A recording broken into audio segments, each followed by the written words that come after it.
Hello friends, good morning. Welcome to one day exam target. आप सभी का आपके अपने चैनल वनडे एग्जाम टारगेट पर बहुत बहुत स्वागत है। फ्रेंड्स, आप सभी की मॉर्निंग 6 बजे वाली करंट अफेयर की क्लास स्टार्ट हो चुकी है, तो आप लोग जल्दी से ये क्लास को ज्वाइन कीजिए। बहुत ही इंपॉर्टेंट क्वेश्चन का कलेक्शन आपको इस वीडियो में देखने को मिलेगा और लास्ट में बहुत ही इंपॉर्टेंट क्वेश्चन डिटेल में जीएस के साथ इंक्लूड किया गया है, उसे भी आप लोग देखिएगा और लास्ट में करेंगे सुपर फास्ट रिविजन आज के क्वेश्चन का और कल के क्वेश्चन का। तो एक बार जितने भी स्टूडेंट वीडियो को देख रहे हैं फटाफट से वीडियो को लाइक करेंगे, शेयर करेंगे। आ जाते हैं क्वेश्चन की तरफ। हमारा क्वेश्चन है, हाल ही में विश्व संस्कृत दिवस कब मनाया गया? विश्व संस्कृत दिवस कब मनाया गया? ऑप्शन आपका ए सही हो जाता है 3 अगस्त को। वर्ल्ड संस्कृत डे 2020 मनाया गया 3 अगस्त को। हर साल श्रावण पूर्णिमा के दिन को विश्व संस्कृत दिवस के रूप में मनाया जाता है, जो कि हिंदू कैलेंडर के अनुसार श्रावण मास की पूर्णिमा का दिन है, जिसे रक्षाबंधन के रूप में भी मनाया जाता है। तो रक्षाबंधन कब था? 3 अगस्त को। तो इसी दिन को संस्कृत दिवस के रूप में भी मनाया जाता है।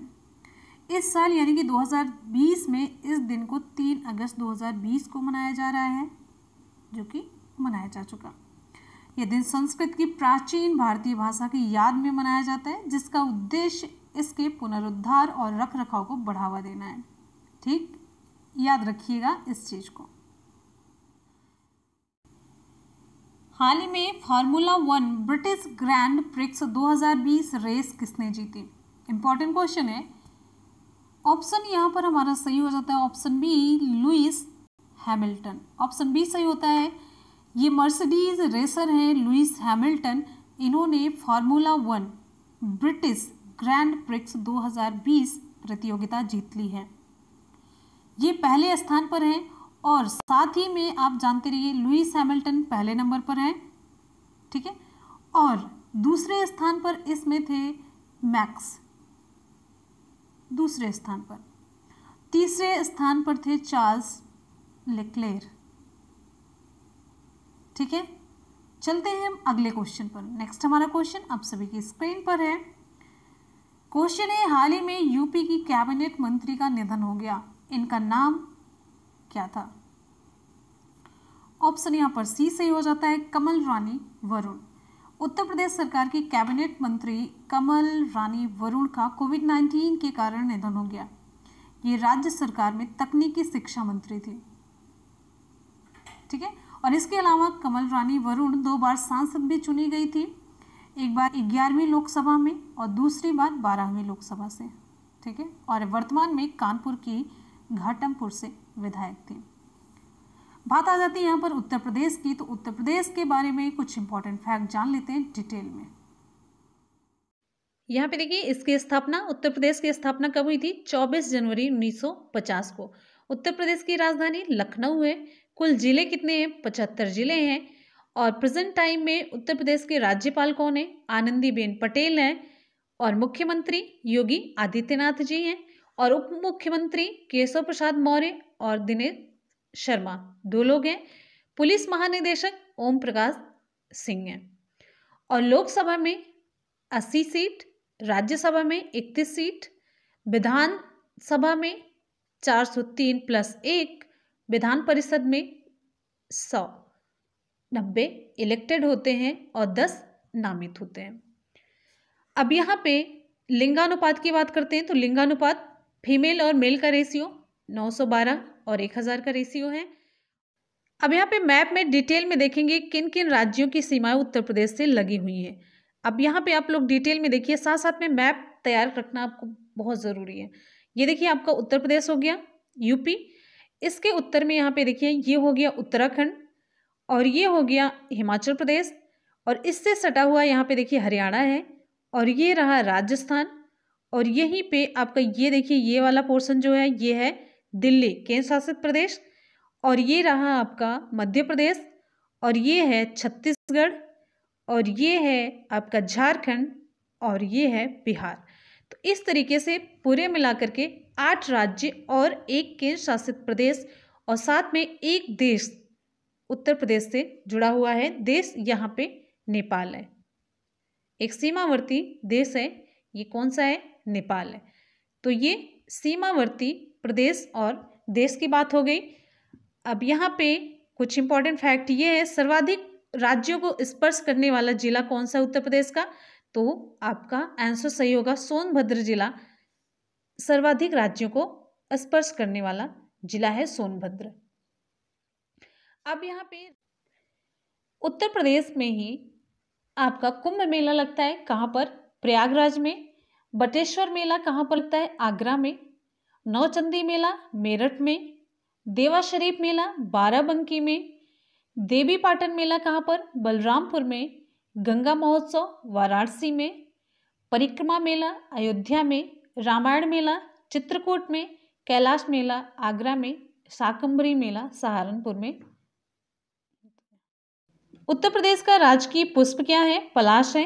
राजकीय वृक्ष अशोक, जिसे स्थानीय भाषा में सीता अशोक के रूप में भी लोग जानते हैं। और राजकीय पशु क्या है? राजकीय पशु बारहसिंघा है। राजकीय पक्षी सारस या क्रॉन्च है। और राजकीय खेल क्या है? यहाँ पे हॉकी है। अच्छा, उत्तर प्रदेश सरकार ने 2020-21 के लिए उत्तर प्रदेश के लिए कितना बजट जारी किया? 5,12,860 करोड़ रुपए उत्तर प्रदेश सरकार ने 2020-21 का उत्तर प्रदेश के लिए बजट जारी किया। यहीं पर उत्तर प्रदेश में ही किस जिले में? कुशीनगर जिले में देश की पहली ट्रांसजेंडर यूनिवर्सिटी की अभी हाल ही में नींव रखी गई है। इंपॉर्टेंट पॉइंट है। और उत्तर प्रदेश सरकार ने कौशल विकास के लिए अभी 3 योजनाएं लॉन्च की। कौन कौन सी? पहली है कौशल सतरंग योजना, दूसरी है युवा हब योजना, तीसरी है युवा प्रशिक्षुता योजना। और हाल ही में डिफेंस एक्सपो का कार्यक्रम उत्तर प्रदेश में हुआ। किस जगह पर? उत्तर प्रदेश की राजधानी लखनऊ में। और जानवरों की याद में उत्तर प्रदेश में ही भारत का पहला युद्ध मेमोरियल खोला गया। किस जिले में? तो ये मेरठ जिले में खोला गया। और ग्रेटर नोएडा में, उत्तर प्रदेश के ग्रेटर नोएडा में देश की पहली पुलिस यूनिवर्सिटी खोली गई। और अभी आपको एक इंपॉर्टेंट फैक्ट और बताते हैं। नीति आयोग की एस्पिरेशनल डिस्ट्रिक्ट की सूची जारी की गई, आकांक्षित जिला कार्यक्रम की सूची जारी की गई। तो उसमें उत्तर प्रदेश का चंदौली जिला, कौन सा जिला? चंदौली जिला पहले स्थान पर रहा। और ये जो आकांक्षी जिला कार्यक्रम है, एस्पिरेशनल डिस्ट्रिक्ट प्रोग्राम, ये कब लॉन्च किया गया था? जनवरी 2018 में लॉन्च किया गया था। इसका उद्देश्य क्या है? देश के सबसे पिछड़े जिलों में विकास करना है। ठीक है, ये कुछ इंपॉर्टेंट फैक्ट थे उत्तर प्रदेश से रिलेटेड, आप सभी को जानना चाहिए। एग्जाम में यहाँ से क्वेश्चन खूब पूछा जाता है। नेक्स्ट हमारा क्वेश्चन है, हाल ही में किस बैंक ने कोना कोना उम्मीद कैंपेन लॉन्च किया? कोना कोना उम्मीद, ये कैंपेन किस बैंक के द्वारा लॉन्च किया गया? तो विकल्प यहाँ पर हमारा ए सही हो जाता है, कोटक महिंद्रा बैंक के द्वारा। तो कोटक महिंद्रा बैंक ने कोरोना वायरस महामारी के दौरान अपने ग्राहकों में आशा और विश्वास कायम रखने के लिए नए ऑफर और भारी छूट वाले 2 महीने लंबे अभियान, 2 महीने का ये लंबा अभियान है इनका, कोना कोना उम्मीद को शुरू करने की इन्होंने घोषणा की है कोटक महिंद्रा बैंक ने। किस लिए? आशा और विश्वास को कायम रखने के लिए ऑफर और भारी छूट इन्होंने दी है। और यहाँ पर आपको बता दें, कोना कोना उम्मीद अभियान के अब यहाँ पर जैसे ऑफर में क्या हो जाता है, अपने ग्राहकों को शॉपिंग हुआ, essential personal care, education, fitness, health और वेलनेस, किड्स और पेरेंटिंग, एंटरटेनमेंट, साइबर केयर और सिक्योरिटी, इन सभी श्रेणियों में ऑफर देने के लिए इन्होंने समझौता किया है। तो ये सारे ऑफर ये देगी अपने ग्राहकों को। और यहाँ पर बात आ जाती है कोटक महिंद्रा बैंक की, तो इसके बारे में इम्पोर्टेंट फैक्ट जानना आपके लिए बहुत ज़रूरी है। कोटक महिंद्रा बैंक की स्थापना कब हुई? 2003 में। कोटक महिंद्रा बैंक का मुख्यालय कहाँ पर है? महाराष्ट्र के मुंबई में। और कोटक महिंद्रा बैंक के प्रबंध निदेशक और मुख्य कार्यकारी अधिकारी कौन है? उदय कोटक। ठीक। और कोटक महिंद्रा बैंक की टैगलाइन क्या है? हर बैंक की एक टैगलाइन होती है, तो इसकी टैगलाइन है लेट्स मेक मनी सिंपल। लिख देते हैं, लेट्स मेक मनी सिंपल, ये इसकी टैगलाइन है। आ जाते हैं हम नेक्स्ट क्वेश्चन पर। अगला क्वेश्चन हमारा है,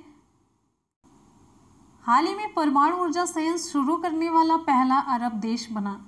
यहाँ पर ध्यान दीजिएगा, पूछा जा रहा है पहला अरब देश। ऑप्शन यहाँ पर हमारा बी सही हो जाता है, संयुक्त अरब अमीरात, यूएई। यूएई की राजधानी क्या है? यूएई की राजधानी है अबू धाबी। क्या है? Abu Dhabi.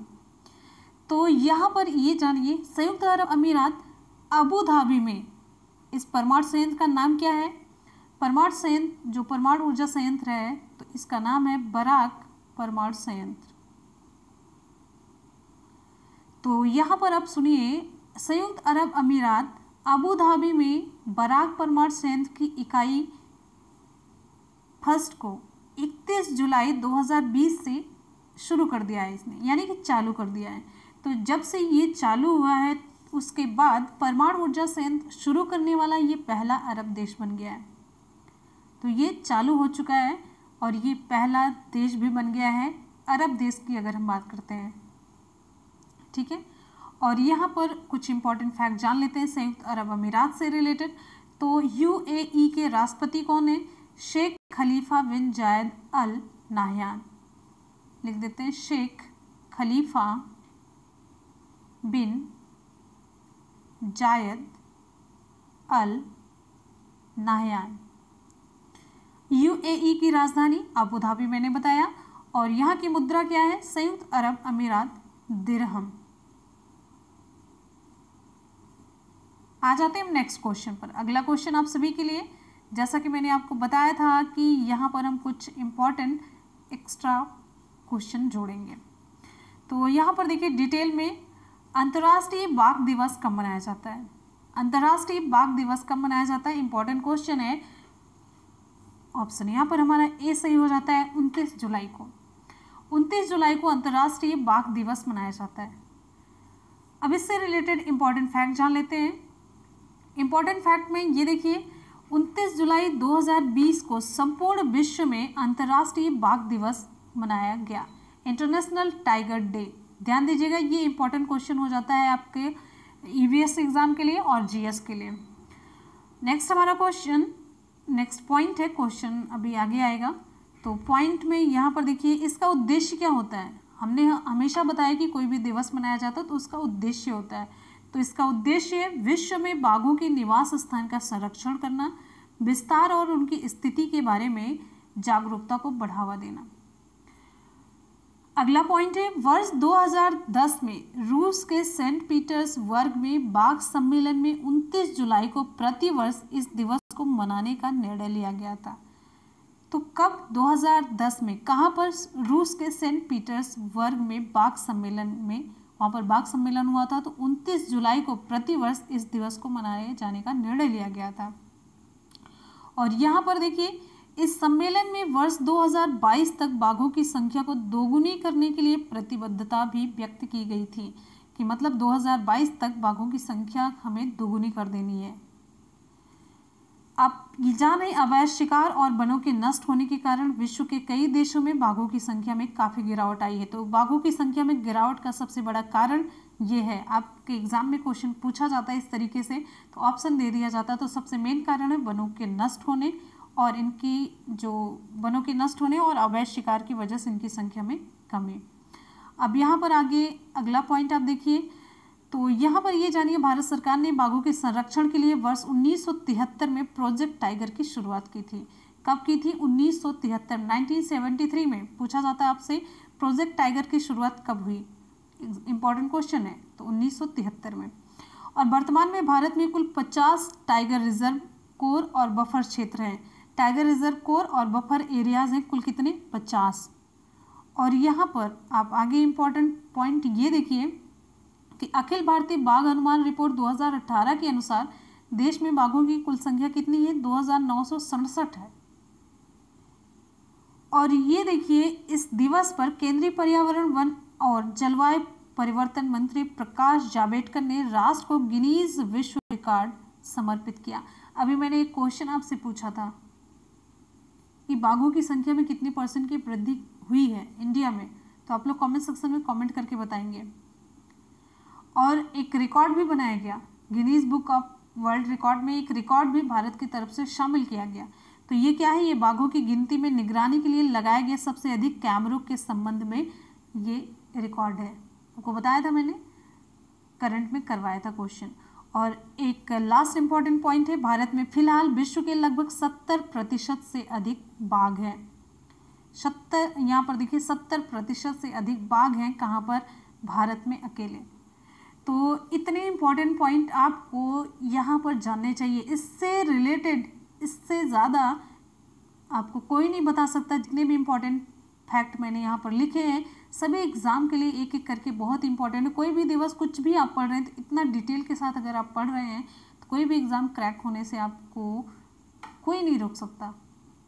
तो इतना डिटेल, जैसे मान लीजिए जब भी आप क्वेश्चन कोई पढ़ते हैं कॉन्फिडेंस की कमी आती है, आप लोग कहते हैं ना, तो कॉन्फिडेंस क्यों कम होता है? जैसे आप लोगों ने ये क्वेश्चन पढ़ा तो आपको जानना चाहिए क्यों मनाया जाता है, क्यों मनाया जाता है, कब शुरू किया गया, इसका उद्देश्य क्या है, और प्रेजेंट टाइम में इसकी जो स्थिति है वो भारत में क्या है। अगर ये इंटरनेशनल है तो देश में, विश्व में क्या है। फिर सबसे ज़्यादा इम्पॉर्टेंट हो जाता है कि देश में इसकी स्थिति क्या है। तो जैसे बाघ दिवस मनाया जा रहा है तो बाघ की स्थिति, यानी कि बाघों की संख्या में पक्का ये है कि कमी हो रही है, तो इसकी बढ़ोतरी के लिए क्या प्रयास किया जा रहा है, रिपोर्ट में क्या डाटा इससे रिलेटेड है। तो ये सारे पॉइंट आपको क्लियर होने चाहिए। सभी क्वेश्चन ही तो बनते हैं। आ जाते हैं अगले क्वेश्चन पर। अगला क्वेश्चन आप सभी के लिए, अगला हमारा क्वेश्चन है पुस्तक save youth save nation. Save youth save, ये है सेव यूथ सेव नेशन, ये किसने लिखी है? तो ऑप्शन यहाँ पर हमारा सही हो जाता है विकल्प सी, सीमा हिंगोनिया। सीमा हिंगोनिया के द्वारा ये पुस्तक लिखी गई, सेव यूथ सेव नेशन। अब इनके बारे में भी जान लेते हैं और इस पुस्तक के बारे में भी जान लेते हैं। 6 जुलाई 2020 को राजस्थान के पुलिस महानिदेशक भूपेंद्र सिंह ने पुस्तक सेव यूथ सेव नेशन का विमोचन किया। और इस पुस्तक की लेखिका कौन है? सीमा हिंगोनिया, जो अतिरिक्त पुलिस अधीक्षक हैं। और इस पुस्तक में किस चीज़ का जिक्र है? तो इस पुस्तक में युवाओं को अपराध से बचाने के विषय में विवरण के साथ ही युवाओं के लिए बने विभिन्न कानूनों जैसे POCSO act, JJ act, ragging act, cyber अपराध आदि के विषय में अत्यंत ही सरल भाषा में जानकारी प्रदान की गई है। तो इसकी लेखिका आप जानते रहिए सीमा हिंगोनिया। अगले क्वेश्चन पर हम आ जाते हैं। नेक्स्ट हमारा क्वेश्चन है, बहुत ही इंपॉर्टेंट क्वेश्चन, प्रवासी रोजगार ऐप किसने लॉन्च किया? प्रवासी रोजगार ऐप किसने लॉन्च किया? ऑप्शन यहाँ पर हमारा बी सही हो जाता है, सोनू सूद ने। प्रवासी रोजगार एप्लीकेशन सोनू सूद के द्वारा लॉन्च किया गया। और इसके बारे में इंपॉर्टेंट फैक्ट देख लेते हैं। तो 22 जुलाई 2020 को प्रसिद्ध बॉलीवुड अभिनेता सोनू सूद ने प्रवासी रोजगार एप्लीकेशन लॉन्च किया। ये एप्लीकेशन क्या काम करेगा? ये एप्लीकेशन रोजगार खोजने और विशिष्ट रोजगार प्रशिक्षण कार्यक्रमों की पेशकश करने के लिए सभी आवश्यक जानकारी प्रदान करता है। और यहाँ पर देखिए, ये एप्लीकेशन श्रमिकों के लिए एक मंच के रूप में कार्य करेगा और ये रोजगार खोजने के लिए सभी आवश्यक जानकारी प्रदान करेगी। यानी कि पूरी तरीके से आप अगर बेरोजगार हैं तो यहाँ पर आप डिटेल भर करके अपने रोजगार को सुनिश्चित कर सकते हैं, रोजगार खोज सकते हैं। हमारा अगला क्वेश्चन है, किस मंत्रालय ने मौसम मोबाइल एप्लीकेशन का शुभारंभ किया? किस मंत्रालय के द्वारा मौसम मोबाइल एप्लीकेशन का शुभारंभ किया गया? तो यहाँ पर हमारा विकल्प सही हो जाता है, पृथ्वी विज्ञान मंत्रालय के द्वारा। ऑप्शन ए सही होता है, पृथ्वी विज्ञान मंत्रालय। तो यहाँ पर देखिए कुछ इंपॉर्टेंट फैक्ट से रिलेटेड है। तो 27 जुलाई 2020 को पृथ्वी विज्ञान मंत्रालय ने अपने स्थापना दिवस पर, यानी कि ये पृथ्वी विज्ञान मंत्रालय की स्थापना 27 जुलाई को हुई, तो अपने स्थापना दिवस के अवसर पर भारत मौसम विज्ञान विभाग के मौसम मोबाइल एप्लीकेशन का शुभारंभ किया। ठीक है, अब ये एप्लीकेशन इस तरीके से डिज़ाइन किया गया कि मौसम संबंधी आप जानकारी और पूर्वानुमान बहुत ही आसान और सरल तरीके से आप प्राप्त कर सकें। अब इसकी सहायता से जो यूजर्स हैं मौसम के पूर्वानुमान, रडार से लिए गए चित्र और विषम मौसम संबंधी बाधाओं की जानकारी प्राप्त कर सकते हैं। ये तो बहुत बढ़िया है। तो यहाँ पर आज के क्वेश्चन हो जाते हैं कंप्लीट। और लास्ट में मैंने जितने भी क्वेश्चन लिए वो सभी आपके एग्जाम के लिए मोस्ट इंपॉर्टेंट क्वेश्चन है और मैंने आपको डिटेल में यहाँ पर बताया। तो चलिए कर लेते हैं एक बार जल्दी से सुपरफास्ट रिवीजन। सुपरफास्ट रिवीजन से पहले आप लोग वीडियो को एक बार जल्दी से लाइक और शेयर करिए, फटाफट से वीडियो को लाइक करिए। अगर आप लोगों के लिए इतनी कोई मेहनत कर रहा है तो थोड़ा सा मोटिवेट आपको भी करना चाहिए, तो लाइक और शेयर फटाफट से करते रहिए। आ जाते हैं सुपरफास्ट रिवीजन की तरफ। हमारा क्वेश्चन है, हाल ही में विश्व संस्कृत दिवस कब मनाया गया? विकल्प ए सही हो जाता है 3 अगस्त को। नेक्स्ट क्वेश्चन है, हाल ही में formula 1 British Grand Prix 2020 race किसने जीती? ऑप्शन बी लुइस हैमिल्टन ने। हमारा अगला क्वेश्चन है, हाल ही में यूपी की कैबिनेट मंत्री का निधन हो गया, इनका नाम क्या था? ऑप्शन सी सही हो जाता है कमल रानी वरुण। अगला क्वेश्चन है, हाल ही में किस बैंक ने कोना कोना उम्मीद कैंपेन लॉन्च किया? ऑप्शन यहाँ पर हमारा ए सही हो जाता है कोटक महिंद्रा ने। क्वेश्चन है, हाल ही में परमाणु ऊर्जा संयंत्र शुरू करने वाला पहला अरब देश कौन सा बना? तो विकल्प यहाँ पर हमारा बी सही हो जाता है संयुक्त अरब अमीरात। अगला क्वेश्चन है, अंतर्राष्ट्रीय बाघ दिवस कब मनाया जाता है? अंतर्राष्ट्रीय बाघ दिवस ऑप्शन ए सही होता है 29 जुलाई को। आते हैं नेक्स्ट क्वेश्चन पर। अगला क्वेश्चन है, पुस्तक सेव यूथ सेव नेशन किसने लिखी? ऑप्शन सी सीमा हिंगोनिया ने। नेक्स्ट क्वेश्चन, प्रवासी रोजगार एप्लीकेशन किसके द्वारा लॉन्च किया गया? Option B Sonu Sood. Question है, किस मंत्रालय ने मौसम मोबाइल एप्लीकेशन का शुभारंभ किया? किस मंत्रालय के द्वारा मौसम मोबाइल एप्लीकेशन का शुभारंभ किया गया? तो ऑप्शन यहाँ पर ए हमारा सही हो जाता है पृथ्वी विज्ञान मंत्रालय के द्वारा। कर लेते हैं कल के क्वेश्चन का सुपरफास्ट रिवीजन और आप लोग अपना टेस्ट देते रहिए। क्वेश्चन है, हाल ही में आइवरी कोस्ट के नए प्रधानमंत्री कौन बने हैं? तो ऑप्शन यहाँ पर हमारा सही हो जाता है हमीद बाकायोको। ऑप्शन ए सही होता है। नेक्स्ट क्वेश्चन, हाल ही में किस देश के पूर्व राष्ट्रपति ली तेंग हुई का निधन हो गया? ऑप्शन यहाँ पर हमारा बी सही हो जाता है ताइवान। अगला क्वेश्चन है, हाल ही में किस भारतीय ने BIEL इंटरनेशनल चेस फेस्टिवल में दूसरा स्थान हासिल किया? Option C P Harikrishna. Next question है, हाल ही में जनजातीय कार्य मंत्रालय को किस अवार्ड से नवाजा गया? ऑप्शन यहाँ पर हमारा ए सही हो जाता है स्कॉच गोल्ड अवार्ड। हाल ही में ब्रिक्स पर्यावरण मंत्रियों की 6ठी बैठक की अध्यक्षता किस देश ने की? ऑप्शन ए सही हो जाता है रूस ने। क्वेश्चन, हाल ही में भारतीय मूल की किस नर्स को सिंगापुर में राष्ट्रपति पुरस्कार से सम्मानित किया गया? ऑप्शन हमारा यहाँ पर सी सही हो जाता है कला नारायण सामी। और एक क्वेश्चन लास्ट में था, 29वें सरस्वती सम्मान से किसे सम्मानित किया गया? तो ऑप्शन यहाँ पर हमारा डी सही हो जाता है वासुदेव मोही को। और कल मैंने जो सवाल पूछा था आप लोगों को जवाब इसका मिल चुका, उसका सही जवाब था रूस। ठीक है, आ जाते हैं आज के सवाल की तरफ। आज का सवाल आप सभी के लिए। आज का सवाल है, प्रवासी रोजगार ऐप किसने लॉन्च किया? प्रवासी रोजगार एप्लीकेशन किसके द्वारा लॉन्च किया गया? धर्मेंद्र प्रधान, सोनू सूद, नरेंद्र मोदी, नितिन गडकरी। ऑप्शन कौन सा सही हो आप लोग कमेंट सेक्शन में कमेंट करके जरूर बताएं, डिटेल में आपको बताना है। और दूसरा सवाल आप सभी के लिए, एक सवाल हो गया, दूसरा सवाल भी है। दूसरा सवाल है, अंतर्राष्ट्रीय बाघ दिवस कब मनाया गया? अंतर्राष्ट्रीय बाघ दिवस कब मनाया गया या कब मनाया जाता है? आपको डिटेल में रिप्लाई करना है। ऑप्शन आप सभी के सामने है, इंपॉर्टेंट क्वेश्चन दोनों है। तो हमेशा की तरह अपना फीडबैक ज़रूर दीजिएगा कि आज का क्वेश्चन आपको कैसा लगा। आपके फीडबैक का हमें इंतज़ार रहेगा। और यहाँ पे आप सभी जानते हैं कि सभी इंपॉर्टेंट क्वेश्चन ही करवाए जाते हैं। और आपकी 3 बजे वाली क्लास चलेगी, तो आप मॉर्निंग में 6 बजे करंट अफेयर की क्लास और दोपहर के 3 बजे आपकी GS की क्लास चलती है। और वहाँ पर आपको बहुत ही इंपॉर्टेंट क्वेश्चन देखने को मिलेगा आज, तो ज़रूर क्लास को करिए, ज्वाइन कीजिए। ठीक है, तो मिलते हैं फिर 3 बजे की लाइव क्लास में। तब तक के लिए आप लोग अपना ख्याल रखिएगा और जाते जाते वीडियो को लाइक और शेयर करना बिल्कुल भी ना भूलें। आपका एक न्यूज़ चैनल है मुनमुन ब्लॉग्स, ठीक है, मुनमुन ब्लॉग्स, जिसके लिंक हम आपको नीचे डिस्क्रिप्शन बॉक्स में दे देंगे। आप लोग इस चैनल को भी अपना प्यार दिखाइए और चैनल को शेयर ज़रूर किया करिए। आप लोग जुड़ेंगे वहाँ पे, अच्छा लगेगा। मेरी कुछ क्रिएटिविटी होती है जो हम करते हैं, तो आप लोगों का मूड फ्रेश हो जाएगा वो देखने से। तो मिलेंगे फिर नेक्स्ट वीडियो में, तब तक के लिए good bye and take care. Thank you so much, love you all, bye bye and take care. जय हिंद।